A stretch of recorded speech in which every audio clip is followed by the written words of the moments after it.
এই লেসনে আমরা ওয়ার্ডের বিভিন্ন ওয়ার্ড ডকুমেন্টের বিভিন্ন অপশনগুলির সাথে আমরা পরিচিত হব। তো আমরা ওয়ার্ড শুরু করার পর এরকম একটা উইন্ডো আসবে। এই উইন্ডোর উপরের দিকে যদি আমরা খেয়াল করি, এখানে এই পুরা বিষয়টা এটা হচ্ছে একটা রিবন, মানে অফিস 2007 বা অফিস 2010 সহজেই বিভিন্ন কমান্ডগুলোকে অ্যাক্সেস করার জন্য এই ধরনের রিবন রয়েছে। তো এখানে এই পুরা উপরের এই অংশটা, যেমন এখানে কমান্ড ট্যাব, তারপরে বিভিন্ন আইকন ইত্যাদি সম্বলিত যে বারটি দেখা যাচ্ছে সেটিকে বলা হয় রিবন। তো এখানে উপরের দিকে যদি আমরা খেয়াল করি, যেমন হোম, ইনসার্ট, পেজ, লেআউট ইত্যাদিকে বলা হয় কমান্ড ট্যাব। আমরা অফিস 2007-এর আগের ভার্সনগুলোতে এগুলি বলা হয়তো মেনু বার, এগুলি বিভিন্ন মেনুর নাম ছিল। আমরা এইভাবে মেনুর নামে ক্লিক করলে উক্ত মেনুটি ওপেন হতো। মেনুতে আবার বিভিন্ন কমান্ড অপশন থাকতো, আমরা ওখান থেকে কোনো কমান্ড সিলেক্ট করতে পারতাম। তো ওয়ার্ড 2007 এবং তার পরবর্তী ভার্সনে এগুলিকে বলা হচ্ছে কমান্ড ট্যাব। যেমন আমরা ইনসার্ট, এটা হচ্ছে একটা ট্যাব, এটাতে আমরা ক্লিক করলে উক্ত ট্যাবের সাথে রিলেটেড বিভিন্ন কমান্ডসমূহ এভাবে রিবনে প্রদর্শিত হবে। তো এগুলি হোম, ইনসার্ট, পেজ লেআউট ইত্যাদি হচ্ছে বিভিন্ন কমান্ড ট্যাব। তো এখানে আমরা এখানে দেখা যাচ্ছে যে যেমন ফন্ট আছে, প্যারাগ্রাফ আছে, স্টাইল আছে, এগুলো হচ্ছে এক একটা গ্রুপ। যেমন ফন্টের আন্ডারে যেসব, যখন আমরা মাউস পয়েন্টার আনবো তখন এখানে বিভিন্ন কমান্ড আইকনগুলো দেখা যাচ্ছে। এটা একটা নির্দিষ্ট সীমার মধ্যে, এটা হচ্ছে ফন্ট গ্রুপের। ঠিক এইভাবে এটা হচ্ছে প্যারাগ্রাফ গ্রুপের, যেগুলি প্রদর্শিত হচ্ছে। আর বাকি কমান্ড অপশন যেগুলি প্রদর্শিত হচ্ছে না, সেগুলো প্রদর্শিত করার জন্য ডায়ালগ বক্স লঞ্চার একটি বাটন রয়েছে। যে কমান্ড গ্রুপের নিচে এই ধরনের বাটন থাকে, সেটাতে ক্লিক করলে উক্ত command related dialog box open হবে। যেমন ফন্টে আমরা ক্লিক করলে এরকম ফন্ট ডায়ালগ বক্স আসবে এরকম। আবার আমরা যদি প্যারাগ্রাফের ডায়ালগ বক্স লঞ্চার বাটনে ক্লিক করি, তাহলে প্যারাগ্রাফ ডায়ালগ বক্স আসবে।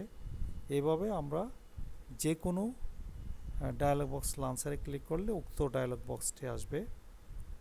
এখানে আরেকটি বিষয় হচ্ছে যে এখানে যে সমস্ত কমান্ড ট্যাবসমূহ দেখা যাচ্ছে, এগুলি ছাড়াও যখন আমরা কোনো একটা বিষয় নিয়ে কাজ করব, নির্দেশ দিব, সেটার সাথে রিলেটেড আরও কমান্ড ট্যাব আসতে পারে, সেগুলিকে বলা হয় কনটেক্সচুয়াল ট্যাব। যেমন ধরা যাক আমরা ইনসার্ট মেনুতে ক্লিক করে আমরা যদি এরকম টেবিল তৈরি করি, যেমন এখানে টেবিল তৈরি হয়েছে। এখন টেবিল তৈরি করার পর এটাতে যখন আমরা কাজ করছি, অর্থাৎ টেবিলে আমরা অ্যাক্টিভ আছি, তখন এর সাথে রিলেটেড আরও অনেকগুলি কমান্ড ট্যাবসমূহ প্রদর্শিত হবে।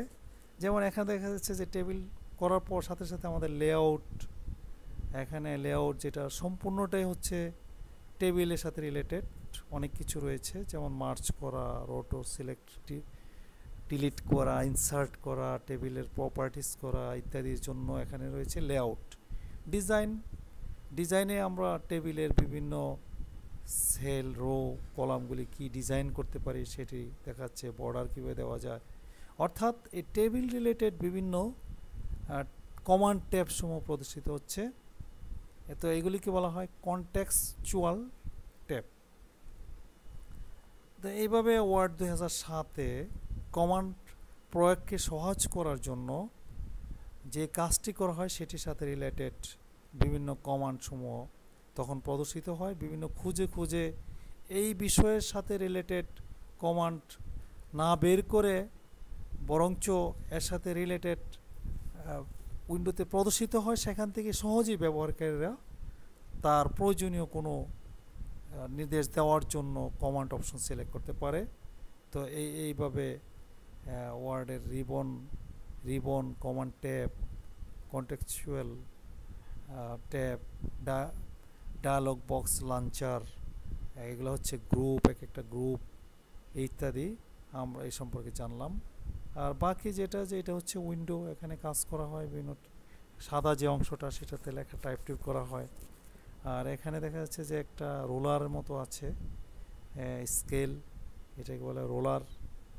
এটা থাকলে আমরা লেখা কত ইঞ্চি হচ্ছে, এখানে মার্জিন কি অবস্থা সেটি আমরা দেখতে পারি। এছাড়া আমরা যদি উপরে নিচে যাইতে চাই, এখানে আছে এরকম ভার্টিক্যাল স্ক্রল বার, হরিজন্টাল এবং ভার্টিক্যাল, এভাবে আমরা এর মধ্যে আমরা উইন্ডোর বিভিন্ন অংশে আমরা যেতে পারি।